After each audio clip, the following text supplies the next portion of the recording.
Full form कोई बताएंगे? Central bank digital currency. अब दो चीजें है, हाँ, ये चर्चा में रहा था सीबीडीसी कि अभी जो बिहार ये सेंट्रल गवर्नमेंट आरबीआई एक तरह से ये अ, आप कह सकते हैं कि कैंपेन मोड में प्रयास कर रही है चलाने का कि कितना सक्सेसफुल रहता है, ट्रायल मोड में चल रही है। तो ट्रायल मोड में चल रही है कि सीबीडीसी कितना सक्सेसफुल होगा। तो पता चल अच्छा ये तो मेन बेसिक डिफरेंस पहले समझ लीजिए कि सीबीडीसी और ईपीआई दोनों बेसिक डिफरेंस है। कई लोग क्या होते हैं कि उसको डिफ्रेंशिएट नहीं कर पाते हैं कि सीबीडीसी और ईपीआई। तो सीबीडीसी एक तरह से क्या है, डिजिटल करेंसी है, और ईपीआई क्या होता है, एक मोड ऑफ पेमेंट सिस्टम होता है। सीबीडीसी जहाँ एक डिजिटल करेंसी है और यूपीआई एक मोड ऑफ पेमेंट सिस्टम होता है। अब देखिए दोनों में सीबीडीसी को हम लोग और क्या कहते हैं, ई रूपी के नाम से जानते हैं, इलेक्ट्रॉनिक रूपी। जबकि यूपीआई जो है एक तरह से हमारा जो पैसा अकाउंट में रखा होता है, भले वो एक तरह से कैश मोड में नहीं है, लेकिन वो एक तरह से पैसा, तो वो बिटवीन टू बैंक्स के बीच में ट्रांजेक्शन होता है यूपीआई। जबकि सीबीडीसी में मेन डिफरेंस क्या है कि ये टू इंडिविजुअल्स के बीच में ट्रांसफर होता है। ये बेसिक डिफरेंस है, आप ध्यान रखेंगे। सीबीडीसी एक डिजिटल करेंसी है, जबकि यूपीआई क्या है, mode of digital payment system. मतलब एक यूपीआई एक तरह से इंटरफेस है जिसकी मदद से, जिसके हेल्प से हम लोग पैसा का ट्रांसफर करते हैं। यूपीआई में क्या होता है कि बिटवीन टू बैंक्स जब आप लोग यूज करते हैं तो देखते हैं कि विदाउट बैंक का सर्वर के कभी कभी पेमेंट नहीं होता है, लिखता है presently your bank is not supporting या your bank server is not responding. तो क्या होता है क्योंकि इसमें दो बैंक के बीच में होता है, जबकि सीबीडीसी में क्या होता है, दो इंडिविजुअल्स के बीच में होता है। तो ये आप ध्यान रखेंगे। अब देखिए दो चीज इसमें एक और बात आता है, एक होता है लीगल टेंडर।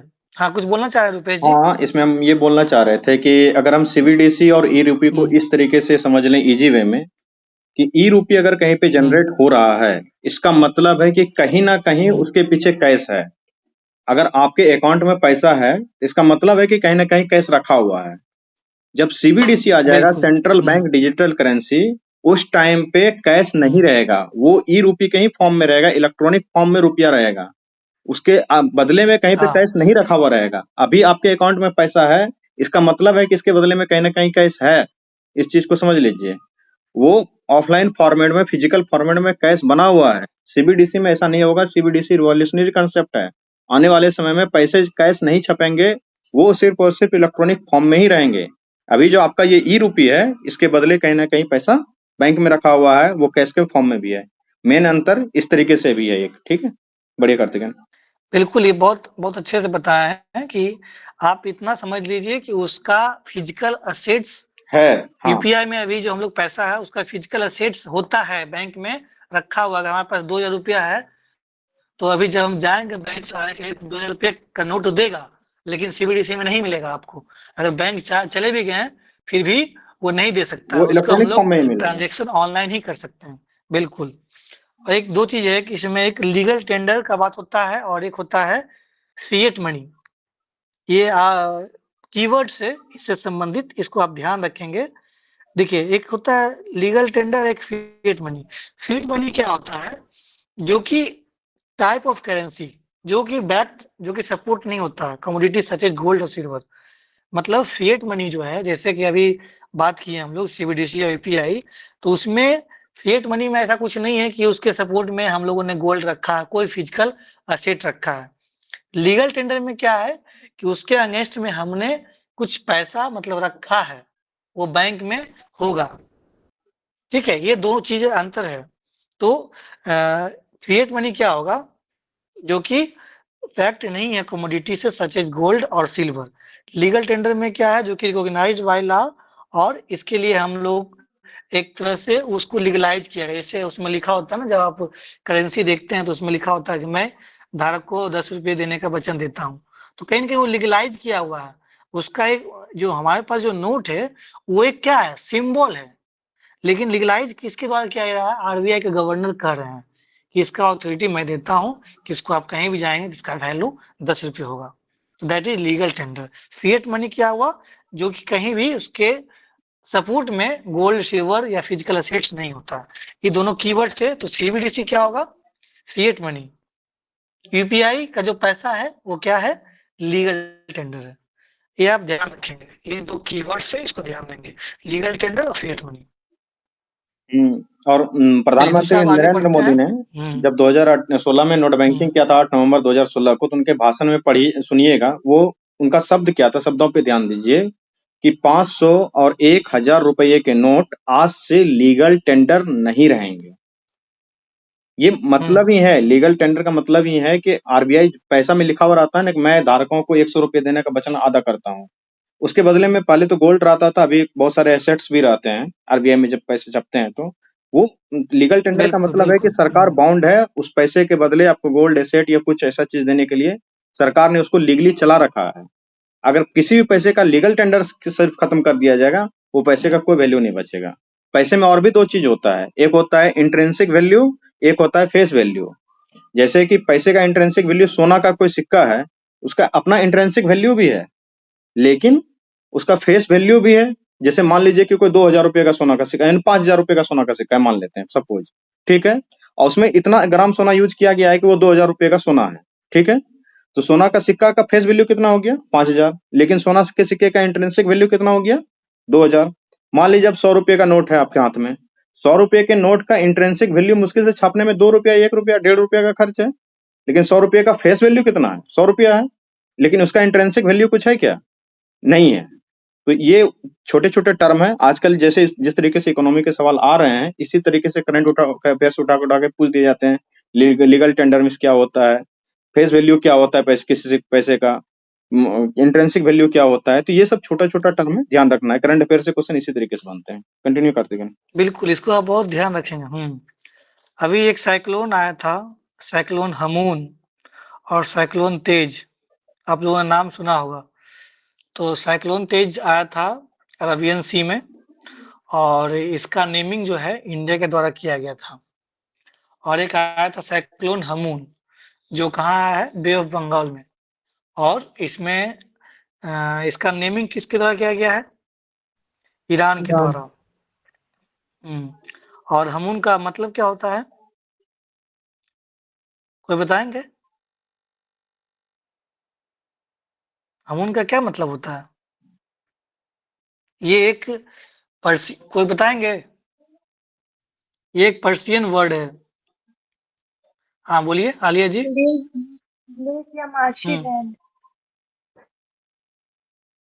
क्या है, लेक या फिर मार्शी लैंड करके दलदली। हाँ बिल्कुल, हाँ बिल्कुल बिल्कुल, ये एक पर्शियन वर्ड है, इसका मतलब होता है इनलैंड डिजर्ट लेक्स या मार्शलैंड। तो ये साइक्लोन हमून आया था, इसको आप ध्यान रखेंगे। और साइक्लोन कब आता है, ये कौन बताएंगे, साइक्लोन कब आता है, और नॉर्थ हेमिस्फीयर और साउथ हेमिस्फीयर में डायरेक्शन क्या है, कोई बताइए। नॉर्थ इक्वेटर में, मतलब इक्वेटर के नॉर्थ हेमिस्फीयर में, हाँ कोई बताना चाहेंगे, बोलिए कुमार जी। एग्जैक्ट तो मुझे याद नहीं है, लेकिन अपोजिट होता है, एक क्लॉकवाइज होता है, एक एंटी क्लॉकवाइज होता है। हाँ तो नॉर्थ हेमिस्फीयर में, नॉर्थ हेमिस्फीयर में नॉर्थ हाँ, क्लॉकवाइज होते हैं नॉर्थ, और साउथ में एंटी क्लॉकवाइज। नहीं नहीं उल्टा बोल रही है आप, नॉर्थ में काउंटर क्लॉकवाइज होता है और साउथर्न हेमिस्फीयर में क्लॉकवाइज होता है, ठीक है। और साइक्लोन कब आता है, जब लो प्रेशर बनता है। आप देखते होंगे बे ऑफ बंगाल में साइक्लोन ज्यादा आता है, क्यों आता है, क्योंकि बे ऑफ बंगाल का जो एरिया है, कहीं ना कहीं आप देख पा रहे होंगे कि लैंड का एरिया ज्यादा घिरा हुआ है। तो वहां पे क्या होता है कि प्रेशर हमेशा लो बनता है, और समुद्र का हाई प्रेशर होने की वजह से हमेशा वहां पे, हमेशा रेगुलर, इससे पहले आप बहुत सा रिसेंटली कौन कौन सा हार्मोन ये साइक्लोन आया था, कुछ नाम याद है किन्हीं को। दीपक जो है, हिंसा। तो ये सब आते रहता है। आप कुछ इंपॉर्टेंट जैसे टाइफून है, हरिकेन्स है, टॉर्नेडो है, तो ये भी कुछ कुछ ध्यान रखना है। टाइफून जैसे कि चाइना सी में आता रहता है, हरिकेन जो आता है उधर कैरेबियन सी के आसपास आता है। टॉर्नेडो है, टॉर्नेडो है जो कि साउदर्न यूएसए के आसपास आता है। बिली है, ऑस्ट्रेलिया के आसपास आता है। ये सब इम्पोर्टेंट है, उसको ध्यान रखेंगे। बाकी अभी रिसेंट में जो रहा साइक्लोन हमून, जो कि बे ऑफ बंगाल में आया, और साइक्लोन तेज अरबियन सी में आया। हमून का नाम किसने दिया है? ईरान ने दिया है, और साइक्लोन तेज का नाम इंडिया ने दिया है। एक एक्सरसाइज रहा था हरिमाऊ शक्ति, कोई बताएंगे? हरिमाऊ शक्ति किसके बीच में हुआ है? सर इंडिया और मलेशिया के बीच में हुआ था। हाँ, तो इसको भी आप ध्यान रखेंगे, ये बहुत इंपॉर्टेंट एक्सरसाइज है। इससे संबंधित 3-4 तक एक्सरसाइज आता है। शक्ति हो गया, समुद्र शक्ति हो गया, ये सब भी है। तो कुछ इंपॉर्टेंट एक्सरसाइज को इसको याद रखेंगे। हरिमाऊ शक्ति इंडिया और मलेशिया के बीच में। हाँ, एक सर, प्रमोद जी कुछ बोल रहे हैं क्या? हाँ सर कुछ बोल रहे हैं हम। बोलिए। बताइए। 2024 में जो है 19 से 27 फरवरी में मिलन नौसेना अभ्यास भी होने वाला है। ये विशाखापट्टनम में होगा, जिसमें 50 देशों के नौसैनिक शामिल होंगे, और भारत में आयोजित होने वाला अब तक का सबसे बड़ा बहुपक्षीय युद्ध अभ्यास होगा। बिल्कुल, मल्टीनेशनल एक्सरसाइज है। जी जी। और एक न्यूज है तो सर, मतलब हाँ, बोलिए। ये डिफेंस से रिलेटेड है। भारत में जो है P-15B के तहत जो है इम्फाल को 20 अक्टूबर 2023 को शामिल किया गया है। ये युद्धपोत जो है मझगांव डॉक शिपयार्ड के लिमिटेड के द्वारा बनाया गया है, और सर इसकी लंबाई 164 मीटर है, और ये 7500 टन वजन वहन कर सकता है, और ये अब तक का भारत का सबसे विशाल विनाशक युद्धपोत है। और इसका क्या जो नाम खास बताया आपने? इसका नाम सर हम्म P-15B के तहत इम्फाल नाम है। इससे पहले 2 बन चुका है, एक विशाखापट्टनम, एक मोरमुगांव। विशाखापट्टनम बना था 21 नवंबर 2021 को, मैंने शामिल किया गया था, और मोरमुगांव जो है 18 दिसंबर 2022 को शामिल किया गया था नौसेना के तहत। मैंने तो इसको डाला और भी एक था। इसमें एक स्पेशल चीज ये है सर कि ये पहला नौसैनिक युद्धपोत होगा जिसमें महिला अफसर के साथ साथ नाविक भी रहने का ये बनाया गया इसमें। इसमें हाँ स्पेस होगा उसके लिए भी। जी। हाँ, तो मतलब ये हाँ बताइए रुपेश, बोलिए बोलिए। मैंने इसको डाल दिया था, ग्रुप में भी डाल दिया था। ये नौसेना वाला शायद दिखेगा भी कहीं ना कहीं पे। ठीक है, आप देख लीजिएगा, वो टेलीग्राम ग्रुप पे अपडेट किया था मैंने इस पे। और छोटे छोटे न्यूज तो हैं ही, साथ के साथ कुछ और बड़े एक न्यूज और है सर। कोई छोटा न्यूज है या बड़ा न्यूज है? ये छोटे छोटे न्यूज पीटी के छोटा बच्चों के लिए हो रहता है। छोटा ही है। अच्छा ठीक है, बोल लीजिए। इंद्रमणि पांडे को सर जो है बीमस्टेक का महासचिव नियुक्त किया गया है। ओके ओके ओके, ठीक है। मेरे स्क्रीन मेरा दिख रहा है कार्तिक इनके? वो छोटा छोटा न्यूज है ना, तो उसको लास्ट में हम लोग चलते चलते सेक्शन में डिस्कस कर लिया करेंगे डेली, ठीक है? क्योंकि बिल्कुल समय का भी थोड़ा सा ध्यान रखना होता है। तो हम लोग पढ़ रहे थे होमोसेक्सुअल मैरिज के बारे में, ठीक है, समलैंगिक विवाह के बारे में। तो पढ़ तो आप लोगों ने सबने लिया है, लेकिन समलैंगिक विवाह पे अगर लिखने के लिए कुछ आ जाता है, जो मुद्दा बहुत ही हॉट टॉपिक है, आएगा ही आएगा, तो आप लिखेंगे कैसे? ये स्किल है क्या आपके पास? ये स्किल तब तक नहीं आएगा ना जब तक आप पेपर नहीं पढ़ेंगे, न्यूज़पेपर नहीं पढ़ेंगे, आर्टिकल नहीं पढ़ेंगे। सीधी सी बात है, कितना भी न्यूज में सुन लीजिए, लिख नहीं पाएंगे आप। मतलब बताइए कि इतना हंगामा सुन चुके हैं, हमको ये बताइए आप कि उनको प्रॉब्लम क्या हो रहा है। ठीक है, रिकॉग्निशन नहीं मिला, अगर मिल जाता तो उनको क्या सुविधा मिलती, क्या विशेष सुविधा हो सकता है? कोई 3 सुविधा का नाम बताइए हमको, बताइए कोई। ये पहला सर वो बच्चा को अडॉप्ट कर सकता ठीक था। है ठीक है, बच्चा को अडॉप्ट कर सकता उसमें है। जी।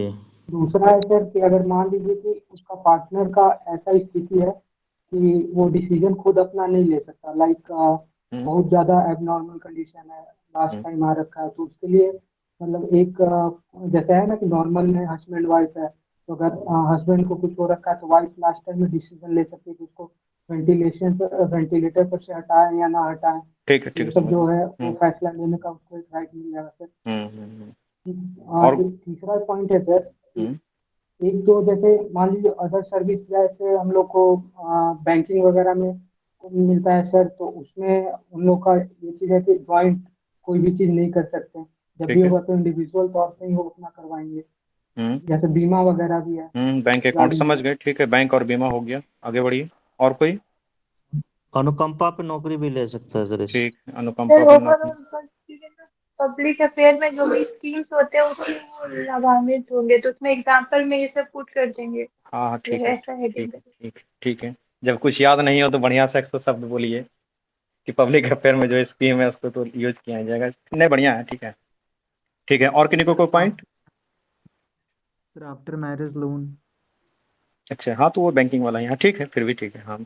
और सर उत्तराधिकारी का ये मिल जाएगा, मतलब कोई हाँ, भी जो ये अच्छा पॉइंट है, सक्सेशन का पॉइंट जो बोल रहे हैं, ये बहुत उसमें वो बहुत मिल बहुत सकता। बहुत बहुत बड़ा मुद्दा है सक्सेशन वाला। और किन्हीं को कुछ है याद? सर उस पर निगेटिव में वो था ना, सर ही बताए थे कि पेंशन वाला प्रॉब्लम होगा इन लोगों को। ये तो अच्छा पॉजिटिव में था ऐसा नहीं। अच्छा, ठीक। हाँ, कई सारे लोगों ने मिला के जो है कि बहुत सारे मुद्दे बताए, कुछ मुद्दे अब हम बता देते हैं, ठीक है। घर के साझे मालिक वो नहीं बन सकते हैं, ठीक है। बैंक वगैरह तो आपने बता ही दिया। अब इसको स्टार्ट कैसे करेंगे वो देखिए। कुछ चीजें हम पढ़ के बता रहे हैं, आज स्टार्टिंग है इसलिए बता रहे हैं, वरना फिर आपको जो है कि धीरे धीरे पढ़ने के लिए दिया जाएगा। लिखना कैसे है, शुरुआत कैसे करनी है, आंसर राइटिंग शुरू कहाँ से होता है वो चीज को देख लीजिए। समलैंगिक विवाह अधिकांश देशों में विवादों के घेरे में रहे हैं, कुछ देशों ने इन्हें कानूनी मान्यता दी है। भारत में हाल ही में सुप्रीम कोर्ट का निर्णय इसके पक्ष में नहीं आया, जिससे समुदाय में निराशा हुई, ठीक है। ये होता है शुरुआत कैसे करेंगे, जो कलम उठता नहीं है ना, वो कलम उठाने के लिए ये यही लाइन इंपॉर्टेंट है। और ऐसा ऐसा लाइन को आप लोग क्या करें ना, कहीं नोट करके रख लें या 2-3 बार आंसर राइटिंग करें। एटलीस्ट हो ना, बढ़िया मुद्दा रहे किसी का, तो उसका तो इंट्रो रट लें कि समलैंगिक विवाह अधिकांश देशों में विवादों के घेरे में रही है, कुछ देशों ने इसे कानूनी मान्यता दे दी है। भारत में हाल ही में सुप्रीम कोर्ट में इसके पक्ष में निर्णय नहीं आया, जिससे कि उन समुदायों के बीच में निराशा हुई, ठीक है। तो एक हो गया ना इंट्रोडक्शन, इंट्रोडक्शन देना कैसे है वो चीज है। उसके बाद क्या है होता है कि डिफिनेशन देना होता है कि क्या होता है होमोसेक्सुअल, क्या होता है गे, क्या होता है लेस्बियन, क्या होता है ट्रांसजेंडर, ठीक है। और एलजीबीटी किसको कहते हैं वो बता दिए। तो 2-3-4 लाइन का तो मैटर यूं ही मिल गया आपको, मुद्दा पता रहे नहीं रहे, लिखने का स्किल आपके हाथ में आ गया, ठीक है। अब क्या होगा, मतलब प्रॉब्लम क्या हो रहा था, उनके बहुत सारे अधिकार नहीं थे। जैसे कि जो ज्वाइंट हिंदू फैमिली होता है उसको क्या मिलता है, टैक्सेशन में छूट मिलता है, पता है ना आप लोगों को कि कर में छूट मिलता है। उनको संपत्ति का अधिकार मिलता है, ठीक है। सामाजिक सुरक्षा मिलता है। बच्चे पैदा करने या गोद लेने, ये पैदा करने वाला तो उनको समझ में नहीं आ रहा है कि लोग पैदा कैसे करेंगे, ठीक है, लेकिन गोद लेने का अधिकार जो है ये सही है। तो कर में, टैक्स में छूट, संपत्ति का अधिकार, सामाजिक सुरक्षा, और फिर जो है कि बच्चा पैदा करने या गोद लेने का अधिकार उनको मिल जाता। अब इनकी स्थिति क्या है, इसका स्टेटस क्या है, कौन है, बोलिए। सैरोगेसी से हो सकता, हाँ, अच्छा, सैरोगेसी इज मेल में प्रॉब्लम है, फीमेल में तो सरोगेसी ये उसको सर सॉरी, मेल में तो सरोगेसी है, फीमेल में तो इन विट्रो फर्टिलाइजेशन जो भी है उससे हो सकता है। अच्छा, हाँ, हो सकता है, ये चीज तो हम भी टेस्ट समझ रहे ट्यूब हैं, वाला बट जो, हाँ। मेल के दृष्टि से तो नहीं हो सकता है। हाँ, ठीक है, ये माई बेबी, इस पॉइंट को हम लेंगे कि बच्चे पैदा करने या गोद लेने का अधिकार नहीं है। आर्टिकल भी ऐसे करके आया था कि ना सरोगेसी को आप नहीं कहते हैं, मतलब उसको जीडीपी में मतलब लोग उसको मान्यता दे कि ना आप इसको मतलब ना समझ गए, इकोनॉमी के लिए इसको इंडिया परमिशन दे, इसीलिए। वो समझ रहे हैं, ठीक है। इसका स्थिति क्या है, वर्ल्ड के देशों में 34 देशों में समलैंगिक विवाहों को मान्यता दी भी गई है, ठीक है। लेकिन ये मान्यता तो 34 देशों में है, कुछ देशों के नाम लिखेंगे, जैसे कौन कौन से, नॉर्वे है, नीदरलैंड है, अमेरिका है, इंग्लैंड है, ब्राजील है, फ्रांस है, जर्मनी है, न्यूजीलैंड है, कनाडा, 3-4 देशों का आप नाम लिख लेंगे।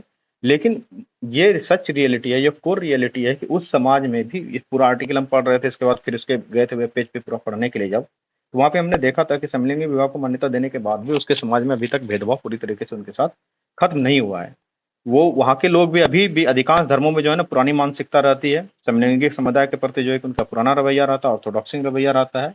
इसलिए जो है कि अभी भी भेदभाव समाप्त नहीं हुआ है, लेकिन उन्हें मान्यता मिलने के बाद कम से कम वो अपने कानूनी अधिकार के साथ जी रहे हैं। अधिकांश 34 देशों में इनका स्टेटस ये है। जब आप डाटा के साथ बात करेंगे ना कि 34 देशों में इन्हें कानूनी मान्यता मिल गई है, आपका आंसर ज्यादा इंट्रीच हो जाएगा, ठीक है। भारत में इसका क्या प्रोग्रेस था, कैसे था, इसको थोड़ा सा देख लेते हैं। पहली बार भारत में 1992 में आईटीओ है ना, ये आईटीओ चौक है ना दिल्ली में, वहां पे जो है कि भेदभाव विरोधी आंदोलन की नींव रखी गई थी 1992 में। और 1998 में जो है कि महिलाओं के एक ग्रुप ने जो है कि समलैंगिक शादी का एक फिल्म दिखाया गया था, इसका शिवसेना ने विरोध किया था, ठीक है। तो शिवसेना का विरोध जो है कि दिल्ली में महिलाओं ने की थी 1992 में। उसके बाद 1999 में कलकत्ता ग्राउंड में परेड निकाली गई थी। 2001 में जो है कि इसको चुनौती दी गई, जो कि जानते ही हैं, ठीक है। तो इस तरीके से इनका कुछ जो है कि विकास भारत में हुआ है। अब क्या है, सुप्रीम कोर्ट ने क्या कहा, जो इंपॉर्टेंट मुद्दे पे आते हैं।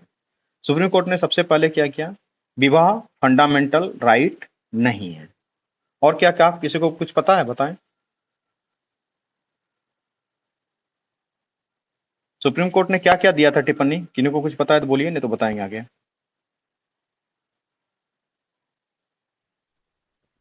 एनीबॉडी? ठीक है। सुप्रीम कोर्ट ने सबसे पहले कहा, आवाज आ रही है ना? Hello hello. हाँ आ रही है, बोलिए। आ रही है। ठीक ठीक, ओके। हाँ, मुझे स्क्रीन नहीं दिख रहा है इसलिए मैं पूछ रहा था। ठीक है। विवाह क्या है कि फंडामेंटल राइट नहीं है। स्पेशल मैरिज एक्ट में उन लोगों का डिमांड था कि स्पेशल मैरिज एक्ट में समलैंगिक शादी को मान्यता दी जाए, लेकिन सुप्रीम कोर्ट ने उसे मान्यता नहीं दी है। मान्यता नहीं दी है, इसके पीछे सबसे बड़ा बात क्या है। सुप्रीम कोर्ट ने कहा कि कानून बनाने का अधिकार विधायिका का होता है।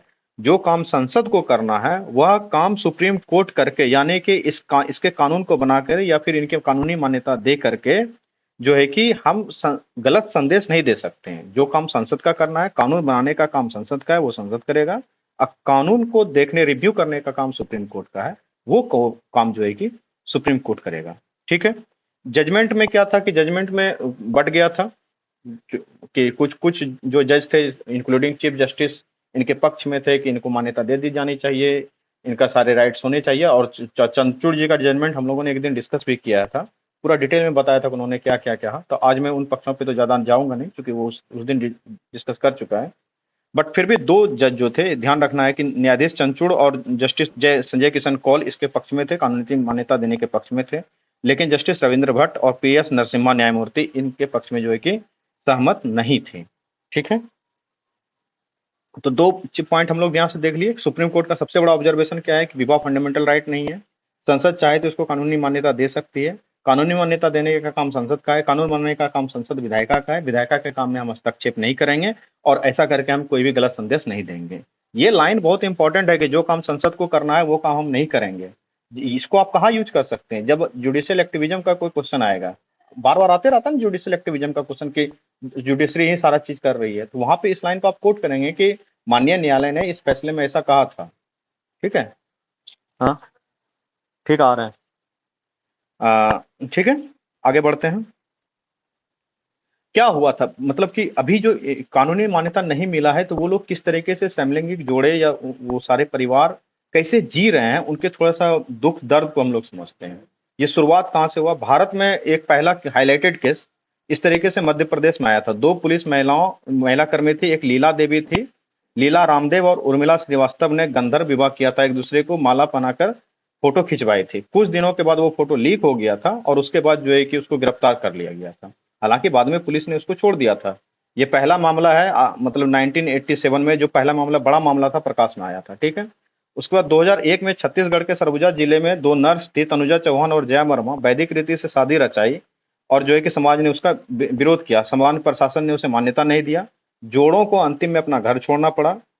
कुछ मामलों में वे लोग आत्महत्या तक कर रहे हैं और इतना भयानक स्थिति है। इनको शादी तो कर लेते हैं, मान्यता नहीं मिली है, लेकिन समाज में जब स्वीकार्यता किसी चीज को नहीं मिलती है, तो आप अपने स्तर से भी देखें कि किस तरीके से वो घुट घुट के मरते हैं और फाइनली आत्महत्या भी कर लेते हैं। दिल्ली में तो ये चीज नहीं है, दिल्ली में तो लोग जी लेते हैं क्योंकि वहाँ की सोसाइटी थोड़ा प्रोग्रेसिव है। लेकिन समलैंगिकता सिर्फ संभ्रांत वर्गों का नहीं है, इलीट क्लास का ये कोई कॉन्सेप्ट नहीं है। छोटे छोटे गाँव शहरों में भी समलैंगिकता होती है, लेकिन छोटे शहरों के लोगों के साथ क्या गुजरती है उसकी पीड़ा को आइए समझते हैं। दो केस बता दिया। एक तो जो है कि 1987 का, ये मध्य प्रदेश में दो महिला पुलिसकर्मी थी, लीला रामदेव और उषा श्रीवास्तव, जो है कि विवाह किया था, फोटो खिंचवाया था, फोटो लीक हो गया, पुलिस ने उसको गिरफ्तार कर लिया, बाद में उसको छोड़ दिया। उसके बाद जो है कि सरगुजा जिले के छत्तीसगढ़ की दो नर्स थी, तनुजा चौहान और जया वर्मा, वैदिक रीति से शादी रचाया था। समलैंगिक शादी करने के बाद समाज ने विरोध किया, मान्यता नहीं दी, अंतिम में उसको घर छोड़ना पड़ा। ये दोनों को तो अभी पुलिस पड़ताड़ना और घर छोड़ना ही पड़ा है। अब आते हैं आत्महत्या के केसेस पे, किस तरीके से आत्महत्या के केसेस हुए हैं इस मामले में। 1991 में त्रिशूर के दो पुरुष नर्सों ने गे संबंध बनाया था, जिनको की मान्यता नहीं मिली। 1991 में त्रिशूर में क्या किया, दो डॉक्टर थे, पुरुष थे, गे थे, उन्होंने अपना संबंध बनाया और उन्होंने जो है कि और जब सामाजिक मान्यता उनको नहीं मिली, सामाजिक प्रताड़ना इतनी हुई कि उन दोनों ने एक दूसरे को छुरा मार करके अपनी जान दे दी थी। ठीक है, 2018 में कारखाना में काम करने वाली 2 महिलाएं थी, आशा ठाकुर और भावना ठाकुर। अहमदाबाद की एक नदी में कूद के उन दोनों ने आत्महत्या कर ली थी। सामाजिक प्रताड़ना इस तरीके से। समलैंगिकों को अभी भी पुलिसों द्वारा तंग किया जाता है, जेल में डालने के मामले सामने आते हैं। 2009 में दिल्ली जो हाई कोर्ट है उसने समलैंगिकों को अपराध माना था, लेकिन 2018 में एक प्रोग्रेसिव जजमेंट ऐसा आया था कि क्या कहते हैं कि इनको समलैंगिकता को अपराध की श्रेणी से तो हटा दिया गया था, लेकिन जो है कि उस समुदाय को अभी तक शादी का अधिकार नहीं मिला है। ठीक है, और 2023 में जो है कि कोर्ट का फैसला आना था, लेकिन कोर्ट के फैसले से उसे निराशा हासिल हुई है। लेकिन हम उम्मीद करते हैं कि संसद के बाहर इस विषय पे अच्छे से डिबेट हो और फिर हमारा समाज इन बातों के लिए तैयार हो कि समलैंगिक व्यक्ति भी हैं, उनका भी अपना अधिकार है। और लोकतंत्र की यही तो खूबी है कि जो अल्पसंख्यक वर्ग है, चाहे वो 1% हो, आधा % हो, 0.25% हो, उनको भी उनका अधिकार मिले। लोकतंत्र की खूबसूरती है, सबकी बातों को सुना जाए, और हम उम्मीद करते हैं कि आने वाले दिनों में ऐसा कोई प्रोग्रेसिव जजमेंट आएगा जिससे इन लोगों को भी अपना अधिकार मिलेगा। इतना पॉइंट अगर आपको याद रहेगा तो आप लंबा लंबा ऐसे भी लिख सकते हैं और उसको एक स्ट्रक्चर्ड फॉर्म में लिख सकते हैं। ठीक है, तो मैंने एक आर्टिकल डिस्कस किया। कार्तिकेयन कंटिन्यू करें, फिर मैं कुछ आर्टिकल को लेके आऊंगा। ठीक है,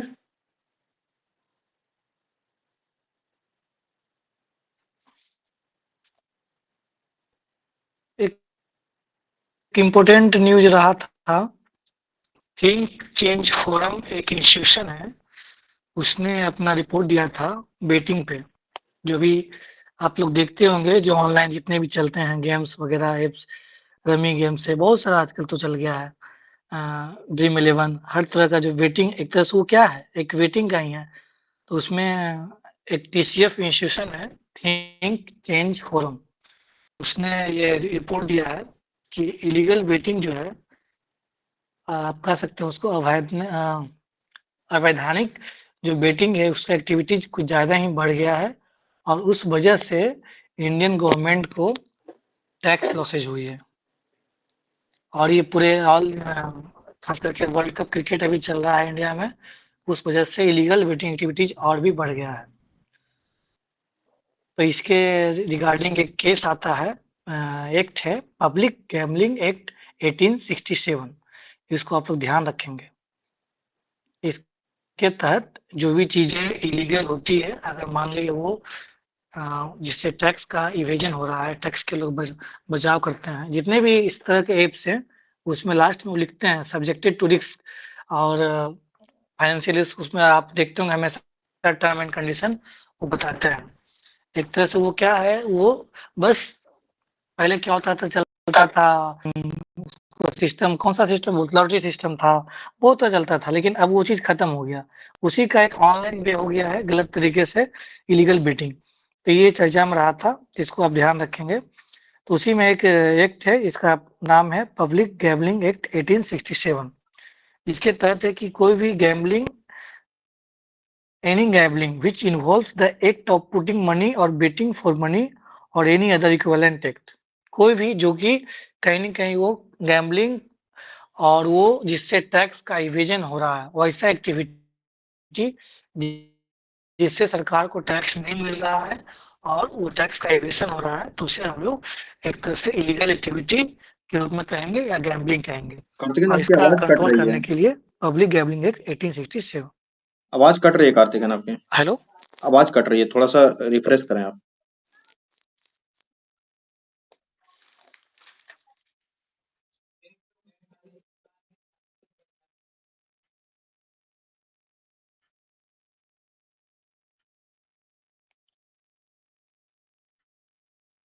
तब तक आप लोग ये बताएं कि जो समलैंगिकता वाला मुद्दा बताया गया, क्या पूरा तरीके से समझ में आया?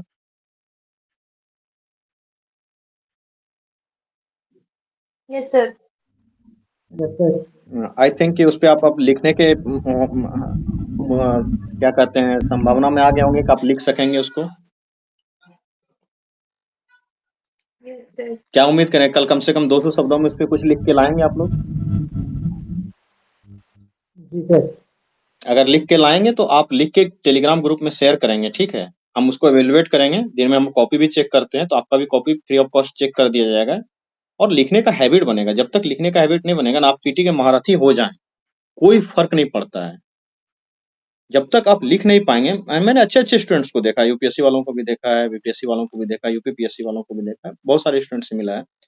लिखने का हैबिट सब में नहीं होता। लिखना एक बहुत बड़ा कला है।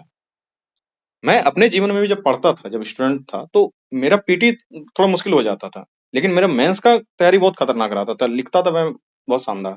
तो इसलिए आप भी प्रयास करें कि लिखें, ताकि पीटी जब हो तो उसके बाद जो है कि मेंस वाला कार्यक्रम रुके नहीं। और ये तभी होगा ना जब आप लिखेंगे, दूसरा कोई रास्ता नहीं है। आपको साइकिल चलाने के लिए हम कितना ही सिखा दें कि साइकिल ऐसे चलेगा वैसे चलेगा, नहीं चलेगा। जब तक आप हैंडल नहीं पकड़ेंगे, बैलेंस बनाने के लिए नहीं सीखेंगे, नहीं हो सकता है। गांठ बांध लीजिए। पेपर पढ़ने का फायदा यही होता है कि आप जब आप डेली पेपर पढ़ेंगे तो आपको आर्टिकुलेशन स्किल आपके अंदर डेवलप होगा। चाहे आप हिंदी माध्यम के हो तो हिंदी में पेपर पढ़ें, इंग्लिश मीडियम के हो तो इंग्लिश में पेपर पढ़ें, और जो अच्छा अच्छा वर्ड मिले ना उसको आप लिख लें। मेरा आदत है, मैं नोट करते रहता हूँ। अभी आप लोगों को आने से पहले मैं न्यूज देख रहा था एक न्यूज चैनल पे। ठीक है, मैं तो गवर्नमेंट का न्यूज चैनल ही ज्यादा देखता हूँ, प्राइवेट वाले तो कम देखता हूँ। ठीक है, मैं कुछ पॉइंट नोट करके रखा हूँ। एक अच्छा लाइन हमको मिला, मैंने नोट कर लिया है। क्या लाइन मिला? ये मोबाइल वाला मुद्दा चल रहा है ना, इंस्टाग्राम के ऊपर केस हुआ है, पता है? मेटा कंपनी के ऊपर अमेरिका में केस हो गया है पता? मेटा जो फेसबुक की पेरेंट कंपनी है, उसके ऊपर अमेरिका में केस हुआ है। कार्तिक ना, आप एक बार लेफ्ट करके फिर से ज्वाइन करें। इन्हीं को आइडिया नहीं है, आप पेपर पढ़ते ही नहीं है, सत्यानाश है। ये 3 दिन से न्यूज में चल रहा है। 33 राज्य में अमेरिका में उसके ऊपर मुकदमा हुआ है। मौली रसल का मामला बहुत भयंकर तरीके से न्यूज में था। वो इंस्टाग्राम पे ये आरोप है कि वो बाल यौन उत्पीड़न वाली सामग्री को फैलाने का जो है कि मुद्दा दे देता है, वो प्लेटफॉर्म दे रहा है। मौली रसल का जो केस था, वो 14 साल की एक बच्ची थी ब्रिटेन की।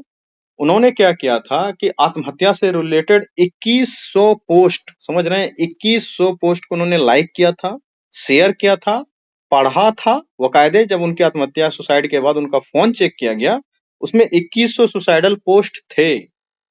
तब जो जा करके जो है कि उनके ऊपर मुकदमा चला गया है। अमेरिका के 33 राज्य में मुकदमा है। आपको पता है इंडिया में फेसबुक के कितने यूजर हैं? इंडिया में फेसबुक के कितने यूजर हैं, आपको कुछ आइडिया भी है? 38 करोड़ एक्टिव यूजर हैं इंडिया में फेसबुक के, 38 करोड़। समझ रहे हैं कितने कितने देशों की जनसंख्या से ज्यादा तो इंडिया में फेसबुक पे लोग हैं। उसमें ही एक लाइन वो एंकर बोल रही थी, उन्होंने कहा कि बच्चों के मुट्ठी में मोबाइल नहीं है, बल्कि मोबाइल के मुट्ठी में बच्चे हैं। आप किसी भी सोशल मीडिया वाला आप ले लीजिए, चाहे क्वेश्चन आ जाए, कहीं आ जाए, पीटी मेंस इंटरव्यू कहीं पे भी आ जाए, जब आप इस लाइन को चिपका देंगे ना शुरुआत में, आप समझ रहे हैं आपका 2 नंबर तो यूं बढ़ गया।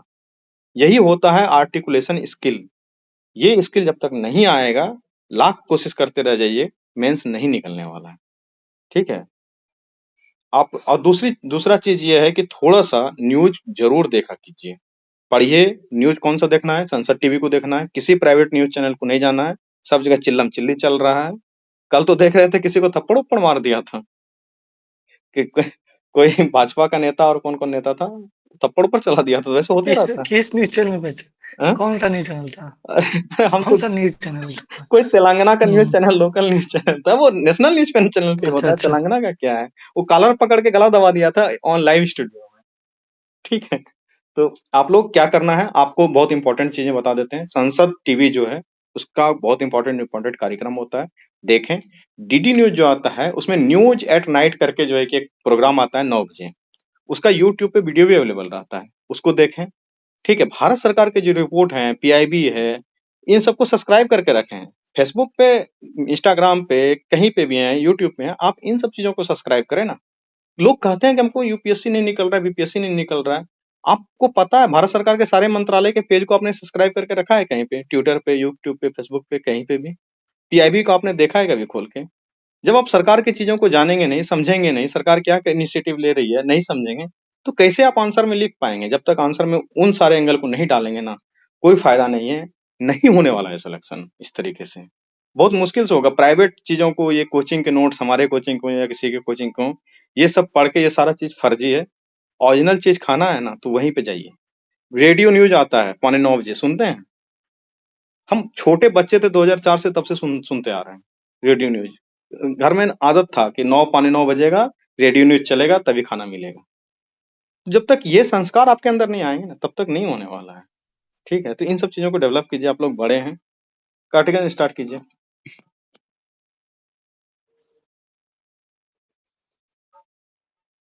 इम्पोर्टेंट न्यूज यही था। बिहार का एक दो न्यूज है, जैसे आज राज्य का पहला प्लास्टिक वेस्ट मैनेजमेंट संस्थान खोलने वाला है। कहाँ खोलने वाला है, कोई बताइए? बिहार के किस जिले में खुलेगा? First plastic waste management institute Bhagalpur में खुलने जा रहा है। इसमें एक तरह से पढ़ाई होगी वेस्ट टू एनर्जी, कैसे जितने भी वेस्ट होते हैं उसको एनर्जी में कैसे कन्वर्ट किया जाए, रिसाइकल कैसे किया जाए। और इसमें CIPET, central institute of petrochemical engineering and technology, CIPET साथ में इसके साथ एमओयू की है, मेमोरेंडम ऑफ अंडरस्टैंडिंग। वो हेल्प करेगी कि कैसे waste to wealth, waste to wealth, waste to energy, concept and management, ये सब कीवर्ड्स है। आपको ये सब ध्यान रखना होता है। कुछ भी ये सब आप चिपकाएंगे आंसर में तो ये सब ध्यान रखना होगा। Waste to energy, waste to wealth,